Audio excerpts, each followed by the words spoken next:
ইসকনের রাধারমণ দাস এখানে রয়েছেন, যিনি জগন্নাথ মন্দির দেখছেন। আপনি দীঘাতে জগন্নাথ মন্দির করেছেন, সেই জগন্নাথ ধাম, জগন্নাথ ধাম করেছেন। সেখানে বিপুল পরিমাণে লোক আসছে এই দোলের সময়। প্রচুর মানুষ, সাধারণ মানুষ, তারা জগন্নাথ ধামে গেছেন। আপনি দুর্গাঙ্গন ইতিমধ্যে। শুধু তাই নয়, ইসকনকে নদিয়াতে আমি জমি দিয়েছি 700 একর।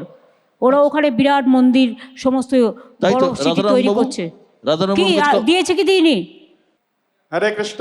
আমরা মাননীয় মুখ্যমন্ত্রীকে অনেক ধন্যবাদ জানাই। আমাদের অ্যাকচুয়ালি ভক্তি বিনোদ ঠাকুর উনি 100 বছর আগে প্রেডিক্ট করেছিলেন কি মায়াপুরে একটা অদ্ভুত নগরী হবে, স্পিরিচুয়াল নগরী হবে। তো প্রভুপাদ যখন ইসকন স্থাপনা করেন উনি 1974-তে আমাদেরকে আদেশ দিয়েছিলেন কি এখানে একটা করার জন্যে। তো তারপরে যখন মাননীয় মুখ্যমন্ত্রী হলেন তখন আমরা ওনাকে আমাদের প্রবলেমটা বললাম। তো আমাদের 750 একর যে জায়গা আছে মায়াপুরে, ওটা ল্যান্ড সিলিংয়ের জন্যে ওটা ইসকনের নামে হচ্ছিল না। তো ম্যাডাম পুরো রিজলভ করে দিয়েছেন। আর যেটা গভর্নমেন্টের যেটা যখন রেজিস্ট্রি করার সময় টাকা লাগে, প্রায় 1000 কোটি টাকা উনি ওয়েভও করেছেন। তো আমরা অনেক অনেক ধন্যবাদ জানাই। আজকে মায়াপুরে প্রায় 180 দেশ থেকে বিদেশিরা ওখানে আসছে। আমরা জানি কি এখন বেঙ্গল আই থিঙ্ক সেকেন্ড সব থেকে বেশি ফরেন টুরিস্ট বাংলাতে আসে। তো we are very thankful to the chief minister. ধন্যবাদ। রাধারমণবাবু দেখছেন, আপনি শিলিগুড়িতে মহাকাল মন্দির করেছেন। তো অনেকে বলছেন করবার জন্য শিলান্যাস হয়ে গেছে, জায়গা দিয়ে দেওয়া হয়েছে, ট্রাস্ট আছে, ওরা করবে। দুর্গাঙ্গনও হচ্ছে। অনেকে বলছে এটাও তো মন্দির পলিটিক্স। হোয়াট মন্দির পলিটিক্স?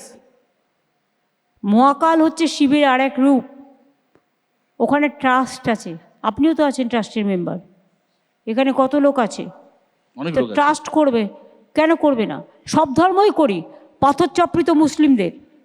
পাথরচাপড়ি ডেভেলপমেন্ট অথরিটির চেয়ারম্যানকে ডিএম ফুরফুরা শরীফ, হয়তো 100 বেডের হসপিটাল করে দিলাম, ফুরফুরা ডেভেলপমেন্ট বোর্ড করে দিয়েছি।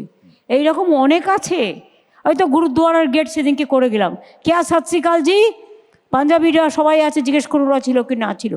হয়তো সেদিনকে জৈনদের জন্য মানস্তম্ভ করে দিলাম। ওরা একটা জমি চেয়েছিল জৈন মন্দির করবে নিউ টাউনে, সেটাও আমি জমি দেখে ওদের বলে দিয়েছি। আমি প্রশ্ন নেব, কারোর যদি কোনো ইয়ে থাকে। শিবাজি প্রতিম বসু, অধ্যাপক, প্রাক্তন ভাইস চ্যান্সেলর। দুটো ছবি, একটা ছবি পাতা জোড়া, একজন মেয়ে, তার চোখে আনন্দাশ্রু, আর তার হাতে একটা সার্টিফিকেট। সে বলছে আমি যোগ্য ছিলাম, যোগ্য আছি। এইটাই যেমন একটা ছবি, যাতে বোঝা যায় যে নিয়োগের যে নানা জট জটিলতা কাটিয়ে প্রশাসনিকভাবে যেভাবে তার সলিউশন হয়েছে, সেখানে তার একটা বড় দৃষ্টান্ত, যেখানে প্রশাসক হিসেবে আপনার একটা যে জায়গা সেটা তৈরি হলো। আর অন্যদিকে আরেকটা ছবি, যেটা ইডির হানার বিরুদ্ধে সুপ্রিম কোর্টের এসআইআরের সওয়াল করার সময় আপনার আরেকটা ছবি, যেটা মনে হচ্ছে যেন প্রশাসক, আরেকটা জন্য মনে হচ্ছে একটা বিরোধী যে জায়গা নেত্রী আপনি ছিলেন, যে স্ট্রিট ফাইটিংয়ের যে স্পিরিট আপনার ছিল, এই যে একসঙ্গে কম্বিনেশন, যেটাকে এনিগমা বলা যায়, সেই এনিগমা আপনি আমাদের চোখের সামনে রয়েছেন। একটাই খালি কথা, এটা কি করে মেনটেন করতে পারেন, যেখানে আমরা অনেক বিরোধী নেতাকে জানি যারা টানা ত্যাগ তিতিক্ষা সংগ্রাম করে উঠেছেন, সিস্টেম তাদের গিলে খেয়েছে, তারপরে আর তারা কিছু করতে পারে। ধন্যবাদ। আপনি কি করে এটা করতে পারেন? ধন্যবাদ শিবাজিদা। Because I am a street fighter, ছিলাম, আছি, থাকবো। চন্দন দাস, বেঙ্গল অলিম্পিক অ্যাসোসিয়েশনের প্রেসিডেন্ট চন্দন রায়চৌধুরী। আমি মাননীয় মুখ্যমন্ত্রীকে ধন্যবাদ জানাই। আপনি অনেক স্কিমের কথা বললেন, কিন্তু বেঙ্গলে আপনি স্পোর্টসের জন্য অনেক কিছু করেছেন, বা আপনি প্লেয়ারদের জন্য করেছেন, তাদের মেডিকেল করে দিয়েছেন, তাদের পেনশন করে দিয়েছেন। আমার মনে হয় অনেকেই জানে না যে আপনি আসার পর ওয়েস্ট বেঙ্গলে 8টা স্পোর্টস একাডেমি হয়েছে, অনেক স্টেডিয়াম হয়েছে। আমার মনে হয় এগুলো প্রচারের মধ্যে আনা দরকার। আর আমার একটা রিকোয়েস্ট, আমার একটা বেঙ্গল অলিম্পিক ভবন যদি করা যায়, আপনি প্রেস ক্লাবকে একটা জমি দিয়েছেন, যদি বেঙ্গল অলিম্পিককে একটা দেন, আমরা একটা ভবন করতে পারি। ধন্যবাদ। এটা যখন অ্যাপ্লাই করবেন দেখব। তবে জেনে রাখুন প্লেয়ারদের চাকরিও অনেক দেওয়া হয়েছে। সুমন ভট্টাচার্য। আপনি ভারতবর্ষের প্রথম মুখ্যমন্ত্রী হিসেবে সুপ্রিম কোর্টে অবধি পৌঁছে গিয়েছে। এই যে 1,30,00,000 মানুষের নাম এখনো অবধি ঝুলে আছে, যেটা ইউরোপের একটা দেশের জনসংখ্যার চাইতেও বেশি, তাদের জন্য শেষ পর্যন্ত কি হবে? আপনারা সবাই প্রে করুন যাতে মানুষ বিচার পায়, মানুষের ভোটাধিকার ফিরে পায়।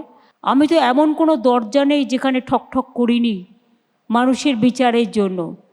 বিচারালয় থেকে শুরু করে, প্রশাসন থেকে শুরু করে, নির্বাচন কমিশন থেকে শুরু করে, যখন বিচার হয়নি, বিচারের নামে বিচারের বাণী নীরবে নিভৃতে কাঁদছে, তখন রাস্তাই আমাদের পথ দেখাবে। হ্যাঁ, বলো গর্গ, ছোট করে বলো প্লিজ। যারা বলে যে পশ্চিমবঙ্গে গত কয়েক বছরের শিল্প হয়নি, তারা পশ্চিমবঙ্গ খুব একটা ঘোরে না হয়তো।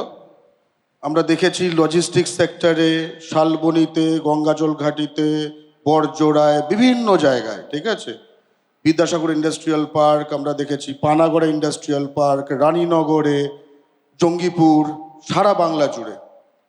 একই সময় আমরা দেখছি যে বাংলার মানুষ অন্য রাজ্যে যখন যাচ্ছে কাজের জন্য, তারা মার খাচ্ছে, থুতু চাটানো হচ্ছে এবং সম্পূর্ণভাবে অত্যাচারিত। সম্প্রতি বিধানসভায় বাংলার শ্রমমন্ত্রী বলেছেন যে বাংলা থেকে ছোট করে প্লিজ। 21 লাখ মানুষ বাইরে যায় কাজ করতে, আর 2 কোটির বেশি বাংলায় আসে অন্য রাজ্য থেকে কাজ করতে। বাংলার মানুষ, সে বাঙালি হোক, নন বেঙ্গলি হোক, যেই হোক, যারা বাংলার মানুষ, বাংলায় প্রাইভেট সেক্টরে, ইন্ডাস্ট্রিতে কাজের ক্ষেত্রে তাদের অগ্রাধিকারের কোনো ব্যবস্থা থাকবে কিনা? ধন্যবাদ। দেখুন, প্রত্যেকটা ইন্ডাস্ট্রি তার নিজস্ব স্বাধীনতা আছে এবং তারা স্কিল চুজ করে। আমরা সেই জন্য এখন স্কিল ট্রেনিংও দিচ্ছি এবং স্কিল ট্রেনিংয়ে আমরা কিন্তু নাম্বার 1 ইন ইন্ডিয়া। আমরা প্রায় এবছরও 44 লক্ষ এখনও পর্যন্ত স্কিল ট্রেনিং দিয়েছি এবং যার মধ্যে 10 লক্ষ ছেলে মেয়েদের অলরেডি চাকরি হয়ে গেছে। সুতরাং আমরা চাই আমাদের ছেলেমেয়েরা বাইরে 21-22 লাখ যায়, তার কারণ তাদের টেকনিক্যাল এক্সপার্টি আছে বলে তাদের নিয়ে যাওয়া হয়। সোনার কাজ বাংলার লোকেরা খুব ভালো করে, শাড়ির কাজ মেয়েরা খুব ভালো করে, নানা রকম কাজ আছে যে কাজগুলো কনস্ট্রাকশনের কাজ, তারা নিয়ে যায় এবং জোর করে যায়। এবং অনেকে হয়তো যায়, ভাবে আমার যদি সংসারটা ভালো থাকে, দেশটা তো আমাদের সবার, তা আমার যদি সবার যদি বাংলায় আসার অধিকার থাকে, তার বাংলার মানুষের অন্য জায়গায় যাওয়ার অধিকার থাকবে না কেন? তাদের কেন মারা হবে? আমার এখানে 1.5 কোটির বেশি পরিযায়ী শ্রমিক আছে, কই আমরা তো কারো গায়ে হাত দিই না।